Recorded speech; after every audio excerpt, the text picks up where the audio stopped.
All right. Well, I'm sure others will be hopping in as we get started, but in the interest of time, and we have a lot of information to share tonight, I think we will get going on this.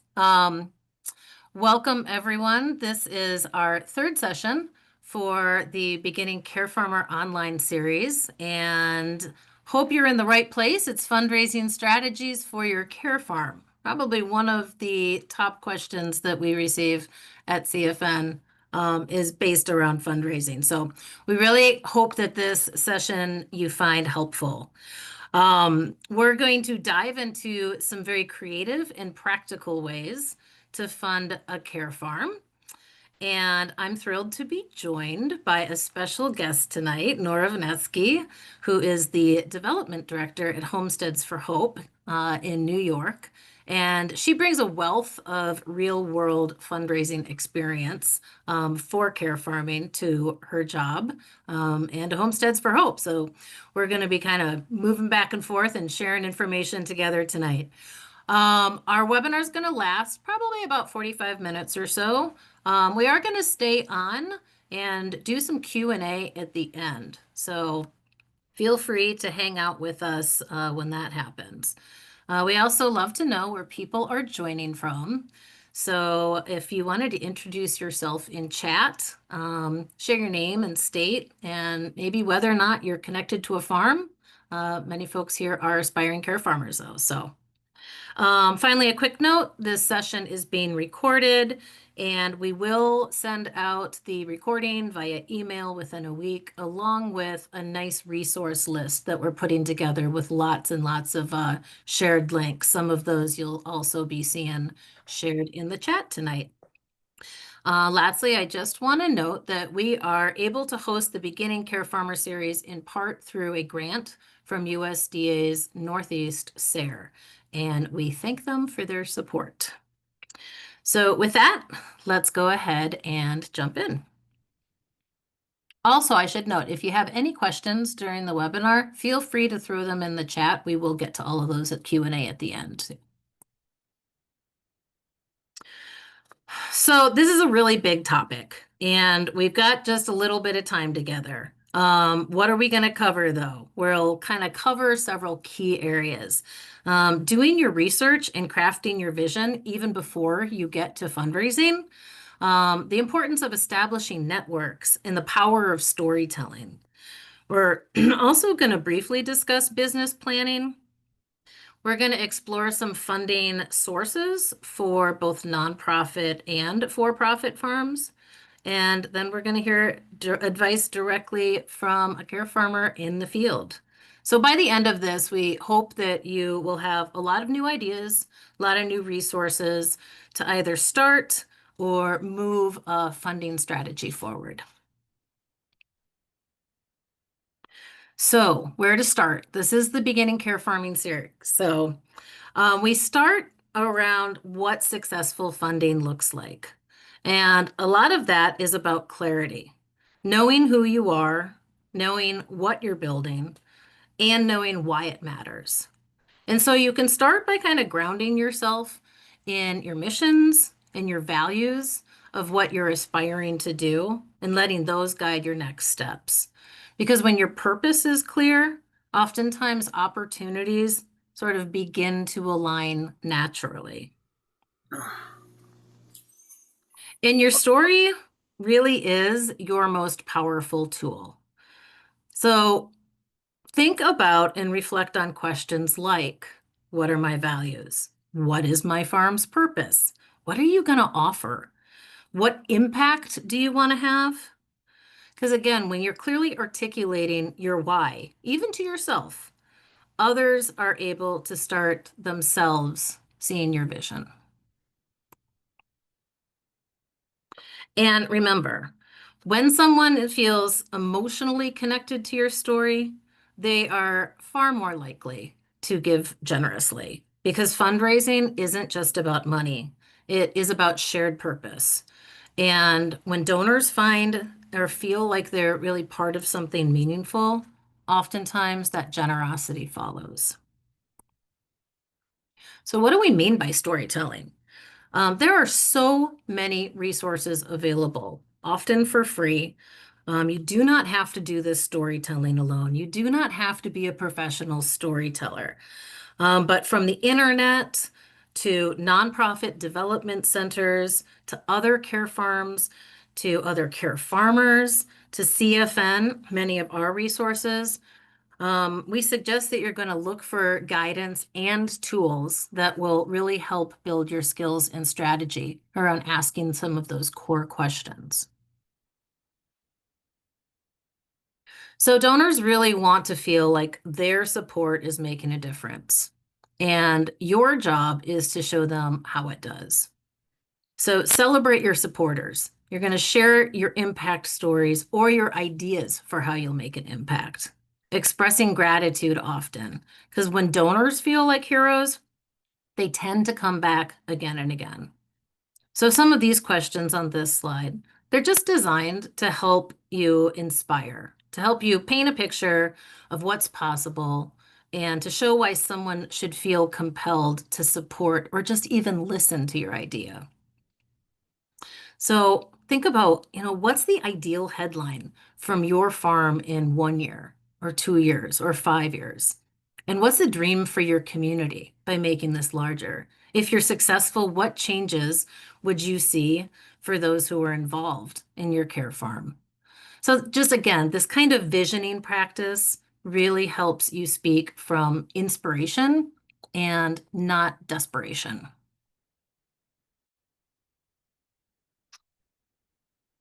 So your vision is clear. You translate that into practical steps. You're starting to define what kind of core services, programs, and services you would like to offer. You're mapping out how they'll generate income. You're creating a realistic budget. Because whether you're a nonprofit or for-profit care farm, financial sustainability is essential to longevity. And a lot of times I find that when people are thinking about fundraising, they're not exactly sure how much they need to fundraise. They just kind of get hung up in the we need money. We're going to start talking a little bit more about figuring out how much support you're needing. There's, again, a lot of good local support. I think of small business development centers, which are operated by Small Business Administration, which are in every community across the United States. And often they offer free support. I think of SCORE offices, which is, again, free support offered by retired folks. There's tons of beginning farmer training programs. There's your extension office. All of these can kind of provide some business planning assistance. And we're not going to go too far into business planning in depth today. We have had other seminars or webinars, I should say, that really focus on should I be nonprofit or for-profit, and kind of dive a lot more into that. So we can share those links after too. But it is important to just emphasize that every care farm, no matter its size or structure, needs a clear understanding of how its programs and sales and budget work together to create a sustainable operation.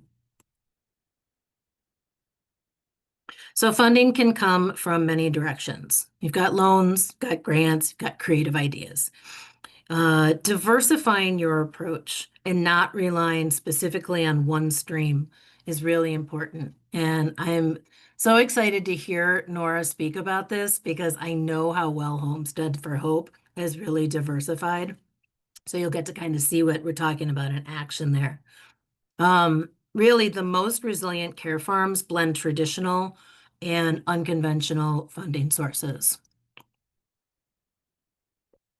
For those just starting out, or for those expanding, the USDA essentially has a bank, which is called the Farm Service Agency, and they offer loans that are tailored specifically to beginning farmers. So these can include ownership loans or operating loans or microloans. They can also help you access capital that you might need to purchase land or equipment or livestock or anything around your care farm. Excuse me.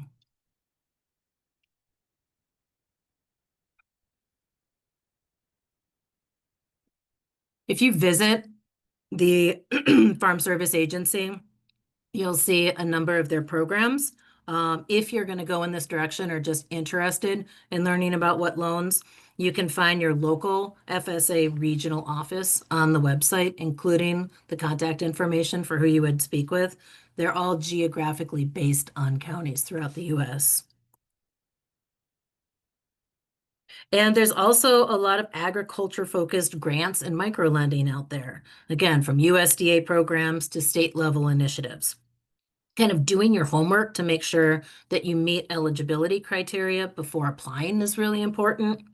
But these are just three examples here: Kiva Labs, NSAC, and beginningfarmers.org. Again, you'll have a lot more from us in the resources, but these are both allow you to kind of tailor your proposal to a funder's priorities.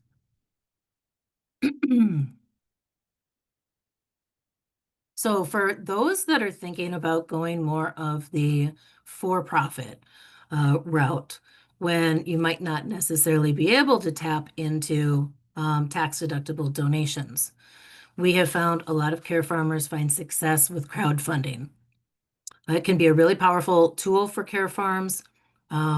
Platforms here like Kickstarter, GoFundMe, Zeffy, Patreon, they help you rally your community around whatever goal you're putting out there. And they're also really great storytelling opportunities for people to follow along in your journey and celebrate milestones.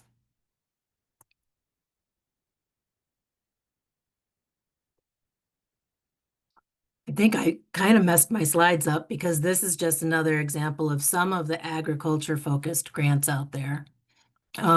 And other organizations that help amplify and will have themselves on their own websites, other opportunities. In our next newsletter, we're going to be highlighting SARE, Sustainable Agricultural Research and Education. Again, USDA program, but lots of opportunities on a regional basis for ag-specific grants.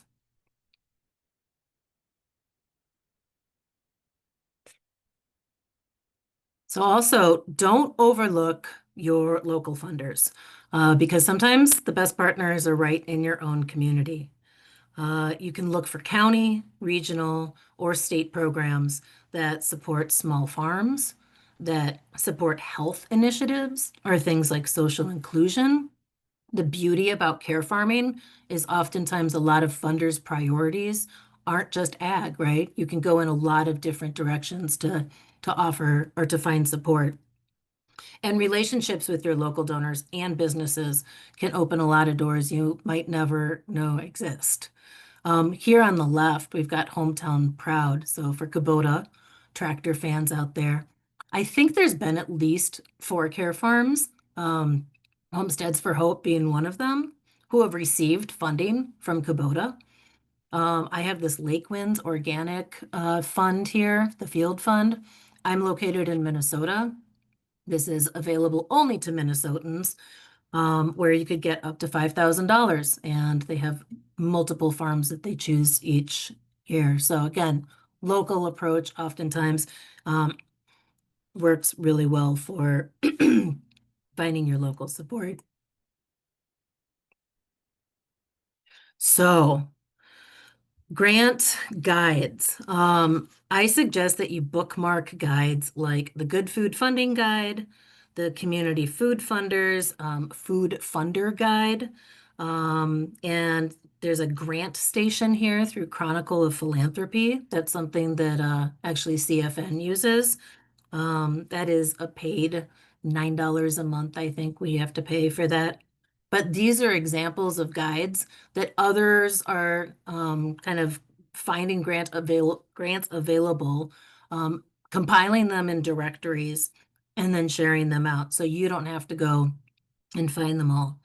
They are packed with funders, many of them interested in food systems work, in sustainability, in community health. And just using these tools can save you hours of research time. We also keep a list of funding opportunities in our research library. which is our kind of online our online resource library, um, which we are often updating. And I'll also note that sign up for our newsletter if you're not already on it. When opportunities come out, we do try to highlight those. And then our Facebook discussion group, I am throwing regional opportunities up there quite often.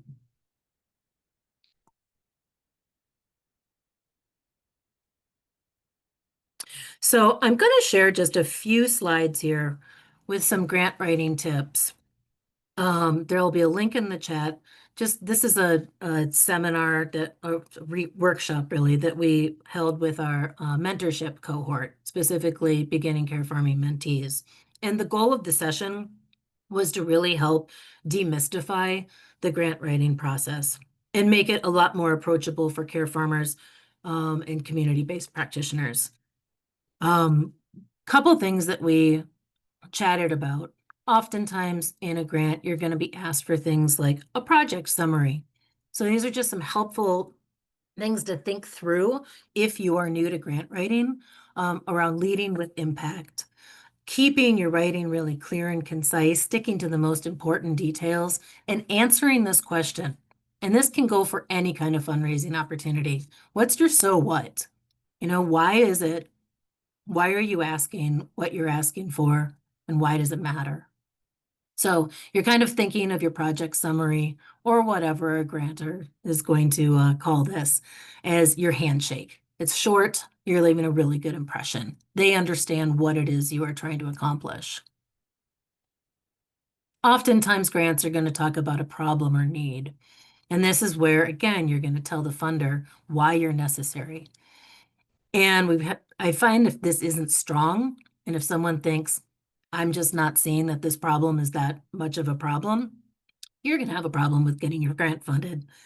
So being really specific and local, using data and stories together, even if that's anecdotal with a short statistic, can be really compelling.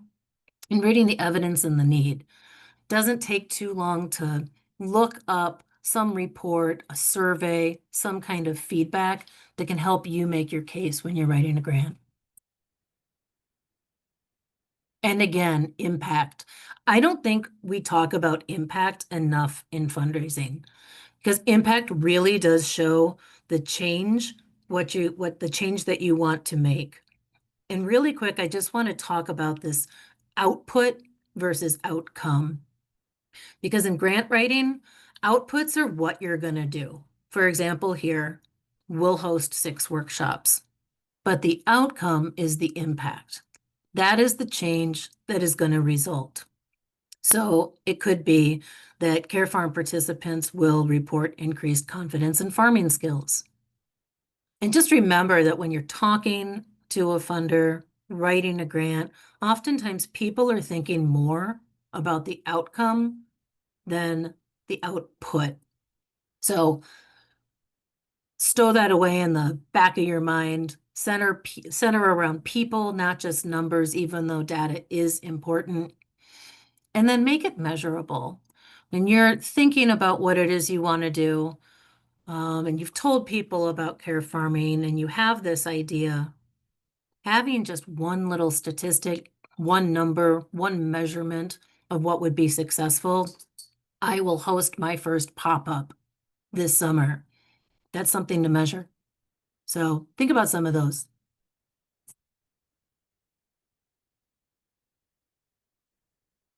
And budget. Budget is scary to a lot of people, and I kind of broke it down here. We will also share some draft budgets with y'all. But this is just the financial story. So it really does need to match up your narrative in your grant, and it has to be compelling. So you don't want to add anything in your budget that you haven't already talked about in your grant or vice versa. You want it to be clear. You want it to show that there's real value in it, and you want it to be easy to read.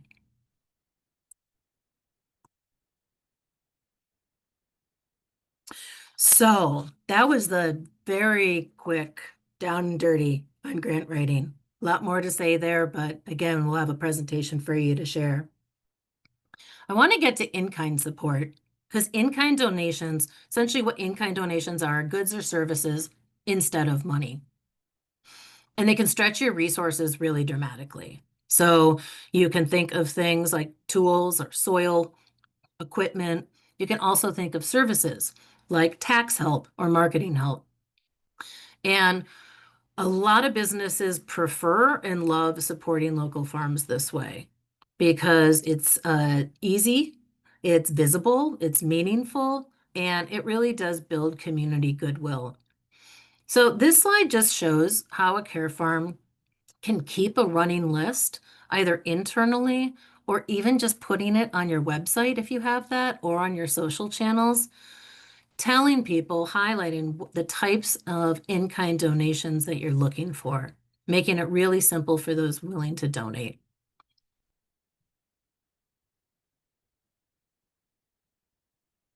So now, regardless of what kind of farm you are, we want to share some clever crowdsourced funding ideas. The first one here is actually from Old School Farm in Nashville. And they ask donors to sponsor a farmer. And as you can see, up here, it's already hitting on some of the things that we're talking about. It gives a donor, the why of giving dignity, purpose, and hope. You can specifically note here that you are sponsoring a mission farmer for 1 year. So there's a nice timeline in there. And what does it do? They're going to receive steady income and a chance to grow food that nourishes Nashville's most vulnerable. And it's visual. So you've got these 5 growers here talking a little bit about what it is they're loving to do. And then just a super easy way of donating. You've got a QR code down there.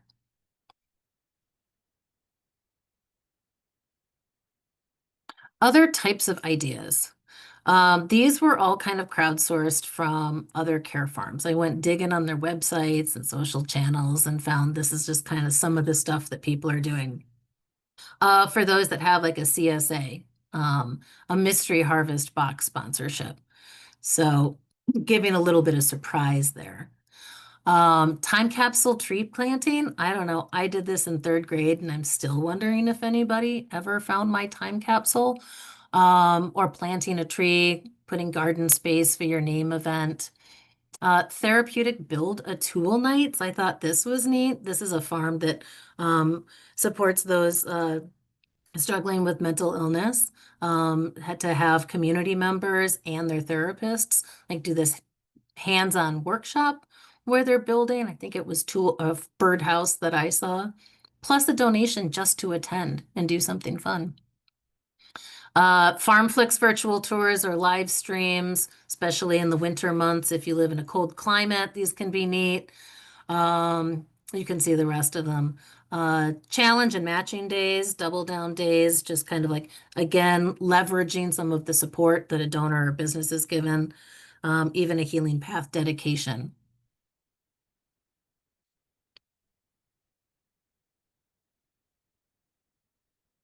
Few more here. We've seen blessing of the animals. These have been more on obviously farms with maybe some livestock. Auctions, tons of on-farm galas and dinners out there.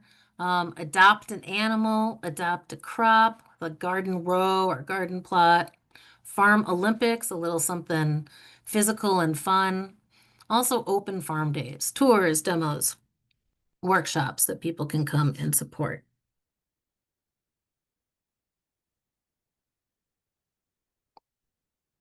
So some helpful tools.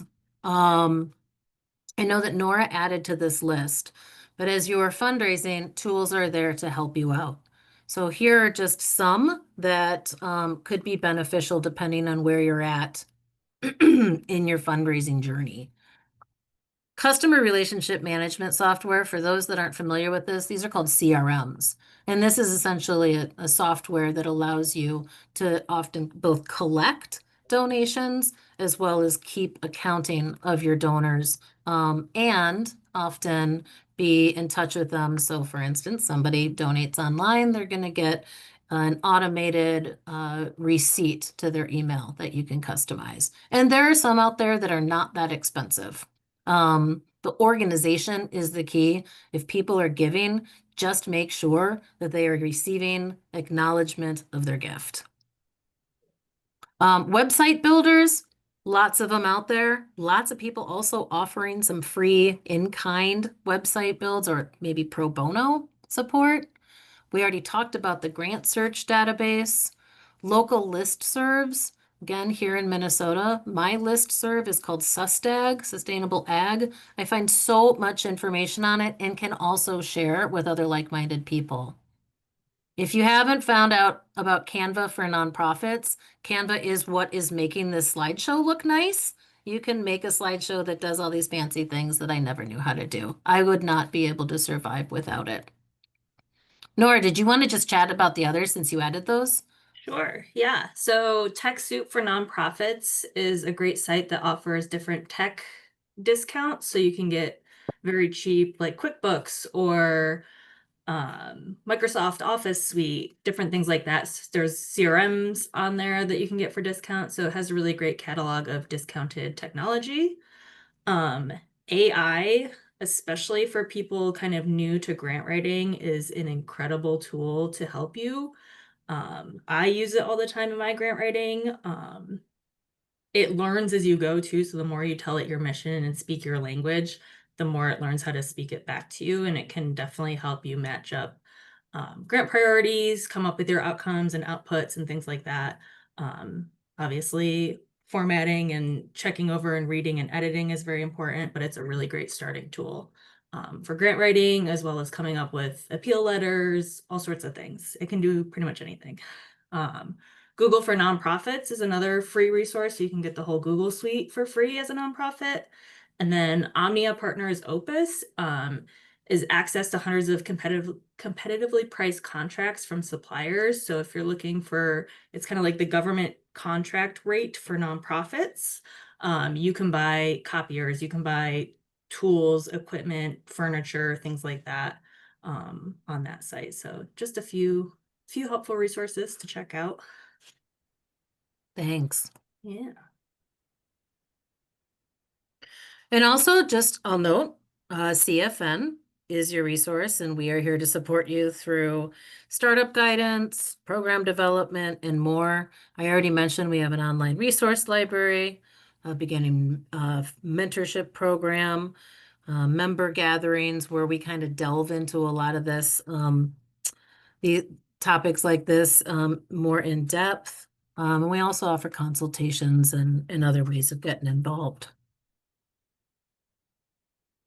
So that kind of wraps up my portion of the webinar, and you've already met Nora, but I'm going to officially introduce you, Nora. She's the development director at Homesteads for Hope. She's worked there since January of 24, as a grant writer at first, and now as the development director. Also, she previously served as the executive director at several small museums across the country, and she's president of the Small Museum Association and is thrilled to now be part of the care farming movement, building inclusive opportunities for adults with intellectual and developmental disabilities. So thanks, Nora. I'll run Yeah, your thank slides you. for you.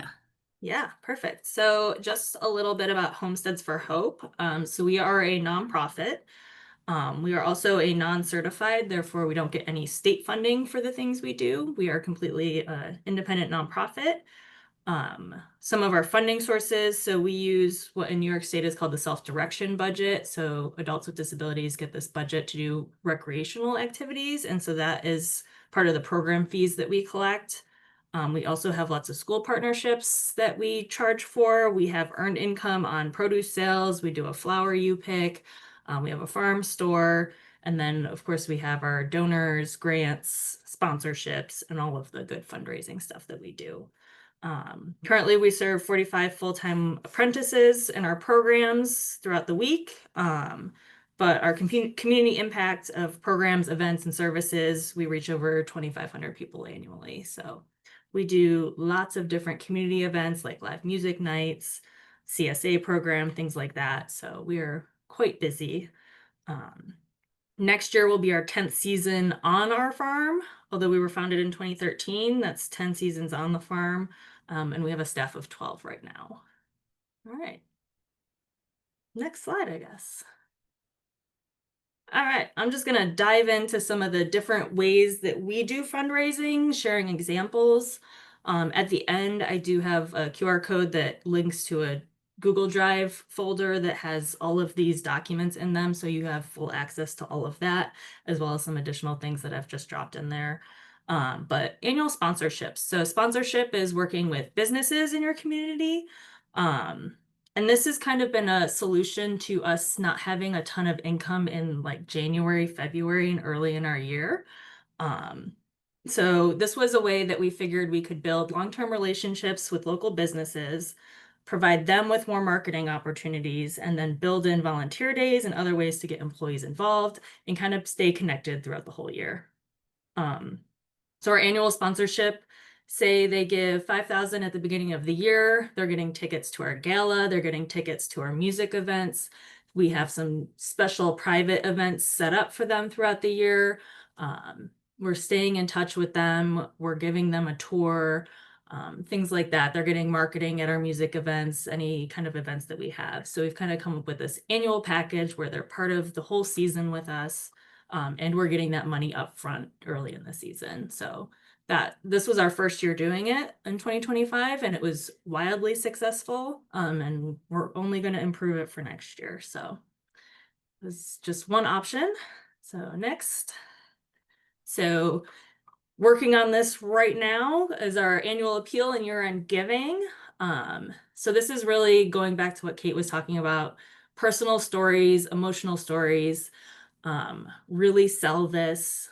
It's just a simple letter, snail mail. I love it. It works. It still works.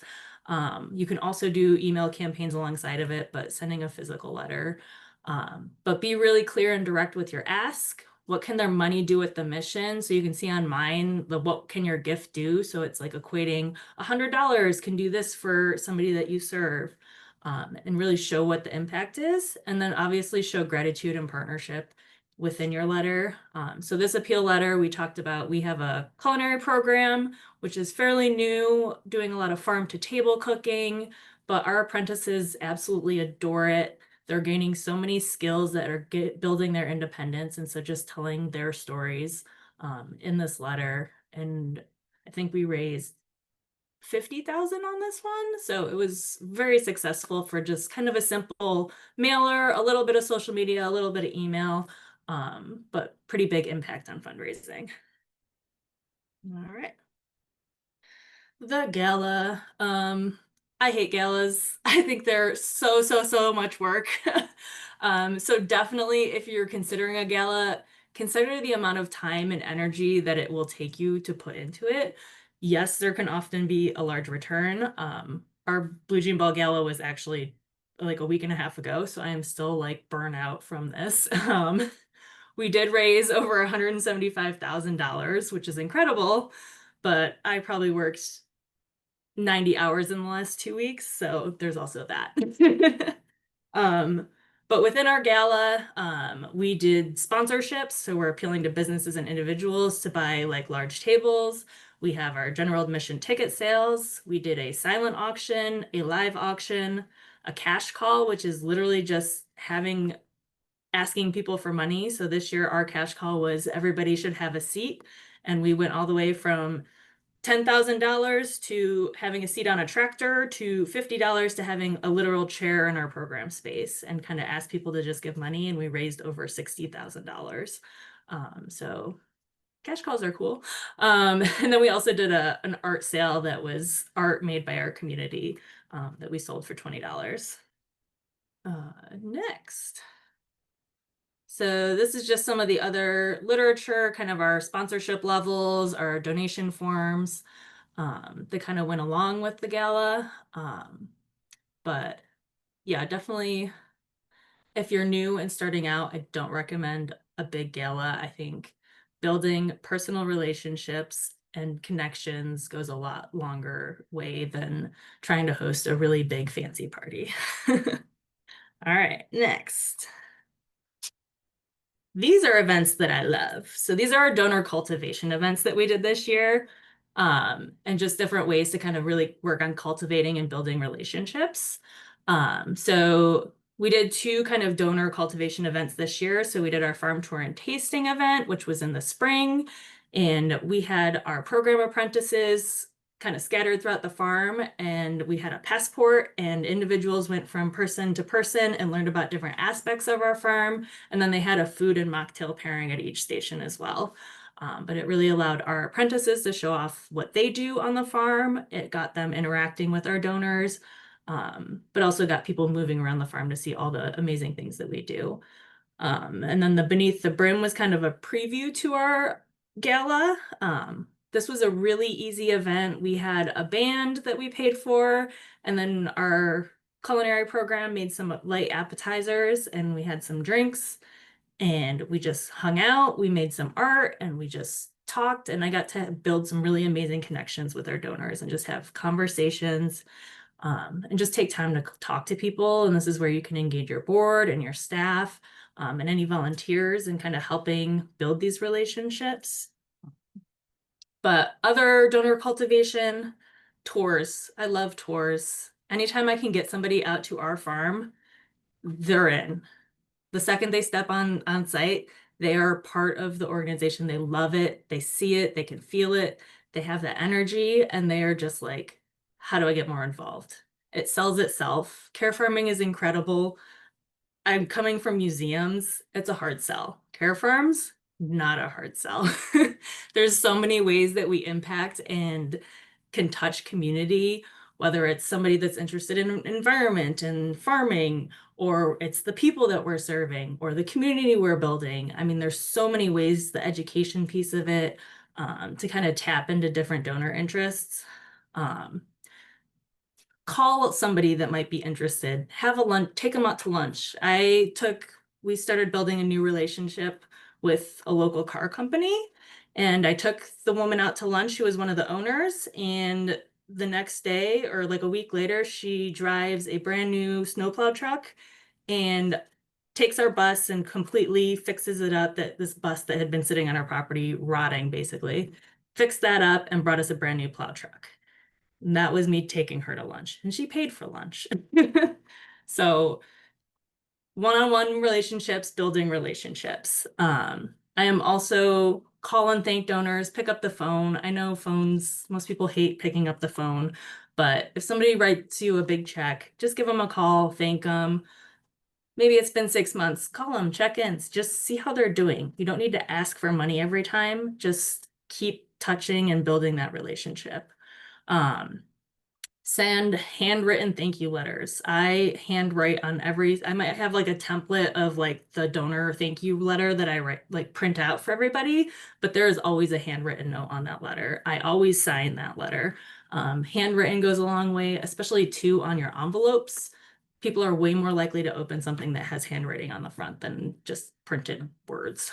Um, and kind of like these events, small intimate gatherings are really great. And then just send people updates on the amazing work you're doing. Donors want to hear the impact that their money is having. So share that with them. Next. All right, here are my tips for grant writing. um, do your research. Make sure you align with the funder's mission and priorities. Um, Sometimes it can be a little bit of a stretch and you might have to tweak it, but make sure there is some way that you are aligning with their priorities. Otherwise, don't waste your time. It's just not going to fit. And if you can, call, set up a meeting, talk to people that work at these foundations and granting organizations. Most of them are really willing to talk to you and find a project or program that fits their priorities. They might help give you advice. It's really incredible the information that a lot of these places will give you to really help set you up for success. They don't want to see you fail either. So give them a call, email them, reach out, get in touch. Tell compelling stories. I literally got a grant a few weeks ago, started building a relationship with the Key Bank Foundation, and I wrote in there a little blurb about Christina and how she's working in our culinary program. And now she can independently go home and make a sandwich, where before she couldn't cook for herself. And that just like hit home with him. And he's like, I have a kid with autism too. And that achievement for her sold that whole grant for me. So it's those little stories that are going to sell it. Um, Follow the directions exactly, stick to word counts, stick to page counts, only give them what they ask for. Don't give them extra fluff. They don't want it. Um, so make sure you very, very clearly read the directions and stick to it. Give them what they want. Um, Again, the relationships you build are just as important as the actual application. So if you are able to make a connection beforehand, please do so. Um, be clear and concise. Don't use jargon. A lot of us, especially like CFN, we have all these like acronyms and things. They don't necessarily know what it means. They don't necessarily speak the same language. Just because you work with intellectual and developmental disabilities doesn't mean that they understand the whole system that you're working within. So be very clear. Um, I recommend keeping a boilerplate information on hand so you can just copy and reuse it. Every grant is going to ask you for an organizational history or a summary about what you do. So have those things saved so you can just kind of reuse them over and over. And then we talked a little bit about grant databases. A lot of public libraries or nonprofit groups will have subscriptions that you can use for free. So check your local library so you don't have to, some of these can be really expensive. So check your local libraries or get the 1 month free subscription, use the month, download all the data you can, cancel it. Or just pay for 1 month is another way. So yeah, next. Another thing, I love local foundations. I think they're probably the most in touch with what you're going to be doing. It's really hard to write some of these big national grants. So when you start looking through some of these databases and finding your local funders, it's also really helpful to know how to read a 990. So those are tax documents that every foundation has, every nonprofit has. So you can go in, and if you go down to what's on this page, you can see that this is the name and address of the contact person on here. So it's giving you the information on how to reach the foundation. It is telling you how to apply for grants or written requests, including the budget. So then if you go to the next page, you can also then kind of go down more and see what they're funding. So if you see other organizations that are getting similar things or similar organizations, you know you might fall within that funding priority. You can also see how much they're giving. So you see these people are giving maybe $1,000 to $5,000. 10,000 seems like somebody they probably have a big relationship with. I'm not going to go ask them for $50,000. I'm going to probably ask them for $2,500 or $5,000. So that'll really help you kind of mold your grant application. Okay. Yes, learn how to read a 990. They're an incredible wealth of information and can tell you a whole lot. Just some tips. Make sure it's easy for people to donate on your website. Something we might not think about, but make sure there's a donate button right on the top of your like home page so they can click it and get there. The harder it is for somebody to donate, the less likely they are to donate. Let your passion show. We are all doing an amazing work here. So show it off, sing it to the world. People feel your energy and will give as a result. Obviously, telling stories. Your board of directors should really be ambassadors for your organization. You should not be doing this alone. You have a group of people that are there that are supposed to be helping you. So make sure you energize them and give them the tools to be those ambassadors.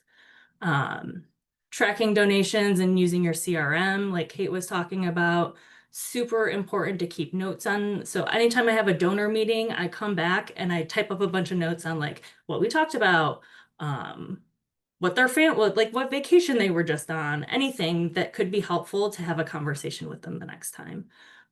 But also just knowing how often they donate, how often they might volunteer, is really useful as I'm like going back and writing a thank you note. It's like, oh, they've been giving for 10 years. Like you've been with us since the beginning. Thank you so much for being part of us like since then. Pick up the phone. It really is incredible how much faster you can get to people and thank them and connect with them on the phone. Um, I was talking about the handwritten thank you notes. I've also found the site calligrapher.com, which you can literally write your handwriting and make a digital font of it. So if you're doing a mass mailing, you can do your envelopes still like with a mail merge, but it's your actual handwriting. So that's kind of a fun, cool tool. Um, Highlight your role in education, farming, nature, diversity, building community. Like I was saying, there's so many aspects to care farming that can touch on different funders' interests. Highlight all of them. And then, yeah, big events like galas are time consuming. So focus on smaller donor focused events where you can really build relationships and have conversations. Yeah. And this is my links to resources. So I put all the documents you saw in here, but I also had a letter of interest, which is often like a first step at reaching a funder. So maybe you've never talked to this foundation before, you can send out a letter of interest, and then they might come back to you and say, oh, we would be interested in letting you apply for the grant. So that's a really good way to kind of open a door that might not be open yet. And then I also put in a grant application as well. But yeah, I think that's it for me. Excellent. Thank you, Nora. Um, I think every time I hear you or your counterpart, Jenny, speak, it's like good reminders that I'm sticking away in my brain there. Hey, we're getting to the end of our webinar today, although we still have some time for Q&A, as I mentioned. In the chat will be a link to an evaluation that we kindly ask you to complete.